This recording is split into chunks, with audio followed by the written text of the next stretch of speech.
Okay, this is a copper cat, and this is going to be instructions on how to install it.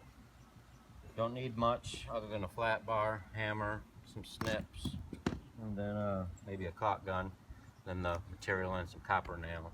Pry up the top row of shingles. If this was a new construct, we could do it right underneath this row of cat, but since this is already, roof has been installed, we're going to start with the very top row of shingles. So we're going to pry this out.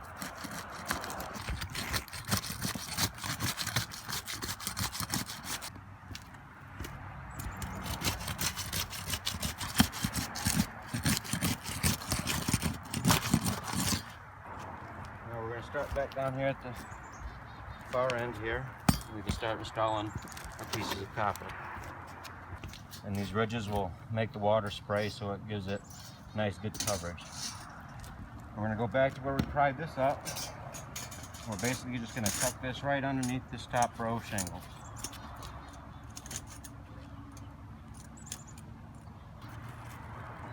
You want to use copper nails because you always want to use copper with copper.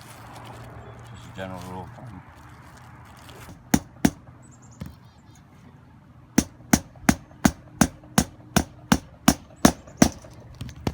And that just lays right back on top of it.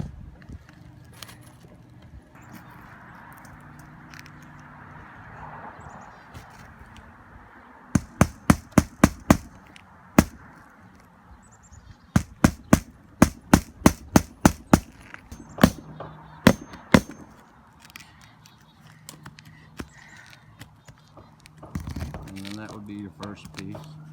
And you can always take like some clear silicone and put a little dab underneath it, which I will do later on.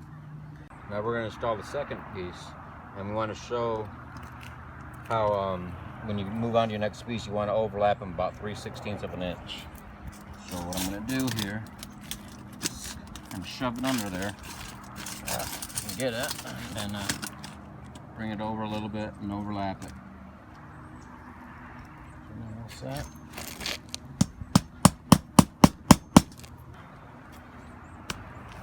Then you just continue your nails. Okay, now when I get to the end here, I don't want to just cut it just here because it's not going to line up properly. So what I'm going to do is I'm going to turn it over backwards,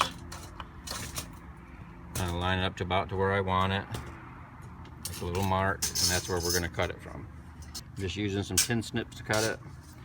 Copper's pretty soft, so it's not too difficult to cut. Slightly harder than aluminum.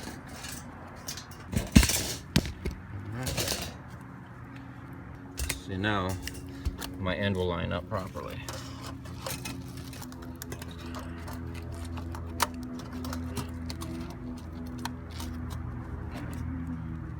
Put that one down. Yep. One thing we want to watch for is we don't want to get too close to the flashing because we don't want to put any unnecessary holes in the flashing. So you might not want to go all the way over. Now we're just going to take some clear silicone, and we're going to go back and just put a little dab on each nail head.